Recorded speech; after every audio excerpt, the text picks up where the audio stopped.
Olá pessoal, vou falar para vocês sobre o calor sensível. Então vamos lembrar, o que era a capacidade térmica de um corpo?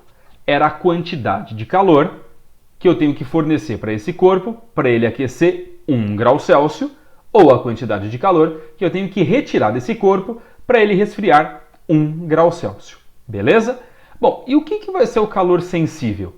É a quantidade de calor que tem como efeito apenas a mudança de temperatura de um corpo, tá certo? Então se eu pego um corpo e eu quero aquecer 30 graus Celsius, 28 graus Celsius, eu quero resfriar 2 graus Celsius, 5 graus Celsius, quanto de calor eu tenho que fornecer ou retirar? Quem vai me dizer é o calor sensível. Então vamos pensar.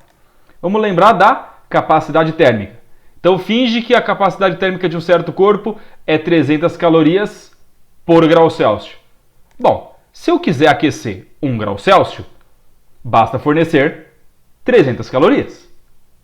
E se eu quiser aquecer 2? Bom, se são 300 calorias a cada grau Celsius, se eu quero aquecer 2 graus Celsius, eu tenho que dar 600 calorias.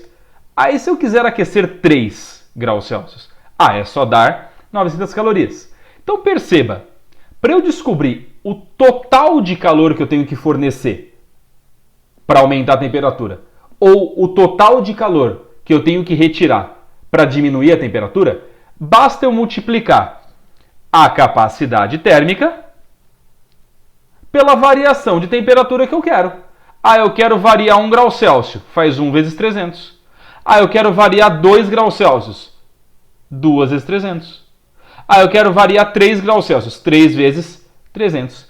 Então a gente consegue sistematizar assim, para eu descobrir a quantidade total de calor que eu tenho que dar para aumentar uma certa quantidade de temperatura, ou o tanto de calor que eu tenho que retirar para diminuir uma certa quantidade de temperatura, que é o chamado calor sensível, basta eu pegar a capacidade térmica e multiplicar pela variação de temperatura.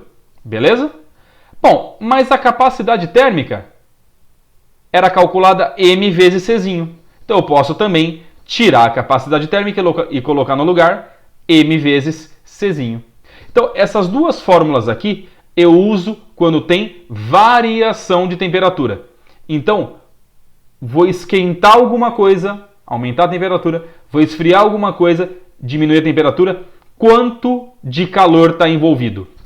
Essas duas fórmulas é que vão te responder. Se ele te der a capacidade térmica, é essa daqui que você usa. Se ele te der a massa e o calor específico, é essa daqui que você usa. Beleza? Czão é a capacidade térmica, M é a massa, Czinho é o calor específico da substância e ΔT é a variação de temperatura. De acordo com os dados que ele der para você, você avalia qual delas você vai utilizar. Bom, se a quantidade de calor der um número positivo, o que significa? Quer dizer que o corpo ele está recebendo calor. E se der um número negativo, quer dizer que ele está cedendo calor, ok?